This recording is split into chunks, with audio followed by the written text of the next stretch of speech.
Memasuki hari ke-6 pasca kecelakaan pesawat ATR 42500 di Pegunungan Bulu Saraung, Maros, Pangkep, Sulawesi Selatan, tim gabungan di Bidokes Polda Sulsel berhasil mengidentifikasi 2 jenazah. Total korban yang telah diterima tim gabungan sejumlah 3 jenazah dan telah teridentifikasi, sementara 1 jenazah yang baru saja tiba pada Rabu malam masih dalam pemeriksaan.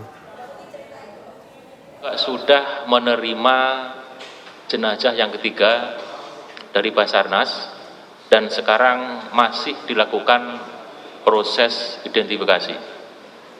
Nah, bagaimana dan sejauh mana prosesnya nanti akan disampaikan oleh Pak Kabidokes. Kemudian ada hal penting terkait dengan identifikasi nanti juga akan disampaikan oleh Pak Kapusiden. Pada hari Rabu tanggal 21 Januari 2026, tim DVI gabungan terdiri dari tim DVI Bidokes Polda Sulsel didukung tim DVI Pusdokes Polri, tim IDEN Polda Sulsel, tim Pusiden Polri, dan Departemen Forensik dan Mediko Legal. Ya, lalu bagaimana proses identifikasi berlangsung? Ada rekan Firda Jumardi. Selamat siang Firda. Firda, ada informasi terbaru bahwa ada 6 jenazah kembali ditemukan oleh tim SAR. Bagaimana kemudian persiapan untuk proses identifikasi di sana?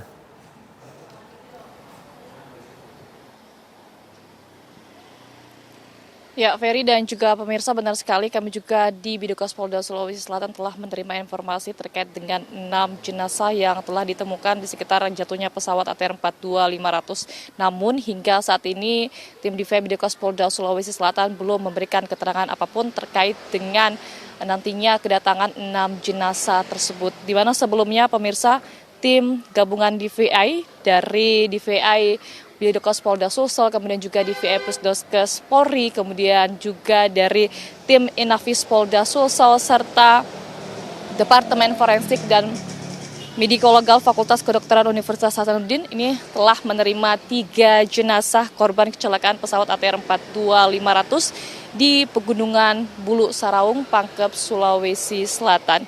2 jenazah yang tiba pada Selasa dan Rabu lalu ini telah dilakukan identifikasi dan telah teridentifikasi, di mana jenazah pertama yang tiba pada Selasa malam ini teridentifikasi sebagai Florencia Lolita yang merupakan seorang wanita berusia 33 tahun dan dari data manifest ini terdaftar sebagai pramugari dari pesawat ATR 42500. Pada Rabu siang maksud saya pemirsa, keluarga korban juga telah mengambil jenazah dari Bidokes Polda Sulsel untuk selanjutnya diterbangkan menuju Jakarta.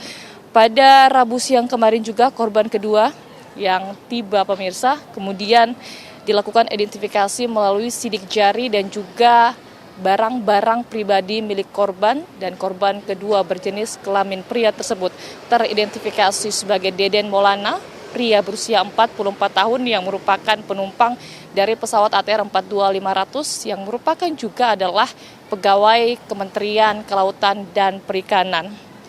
Korban kedua ini kemudian diserahkan kepada keluarga pada Rabu malam lalu dan langsung juga diterbangkan menuju Jakarta. Beberapa jam setelah penyerahan jenazah Deden Maulana, pemirsa, kemudian kami mendapatkan informasi bahwa jenazah ketiga yang berupa body part atau potongan tubuh ini tiba di Bidokes Polda Sulawesi Selatan, dan sampai saat ini kami belum mendapatkan informasi terkait dengan update terkini dari identifikasi jenazah ketiga yang berupa body part atau potongan tubuh tersebut. Dapat kami simpulkan bahwa Bidokes Polda Sulawesi Selatan telah menerima 3 jenazah dari proses evakuasi jatuhnya pesawat ATR 42500. 2 jenazah telah teridentifikasi sebagai Florencia dan juga Deden Maulana, sementara 1 jenazah yang baru tiba pada Rabu malam kemarin ini belum teridentifikasi hingga saat ini. Dan terkait dengan 6 jenazah yang kemudian ditemukan di Pegunungan Bulu Saraung, hingga saat ini kami masih menunggu proses kedatangan. Hingga saat ini pemirsa, kami juga menunggu proses kedatangan dari 6 jenazah tersebut ke Bidokes Polda Sulawesi Selatan. Sementara itu Ferry yang dapat kami sampaikan dari Bidokes Polda Sulawesi Selatan, kembali ke Anda di Jakarta. Ya Firda, bagaimana dengan keluarga korban yang ada di sana? Apakah masih ada yang memberikan data postmortem?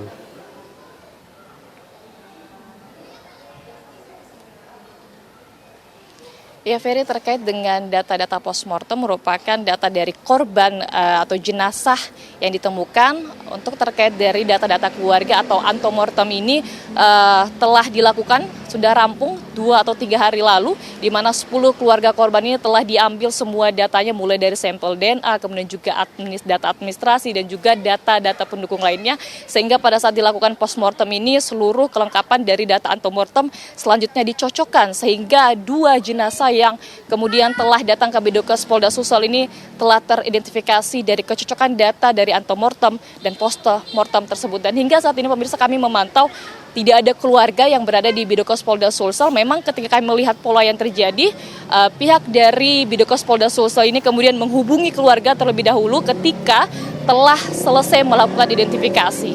Demikian, Ferry, kembali ke Anda di Jakarta. Baik, terima kasih Firda Jumardi melaporkan dari Bidokes Polda Sulawesi Selatan.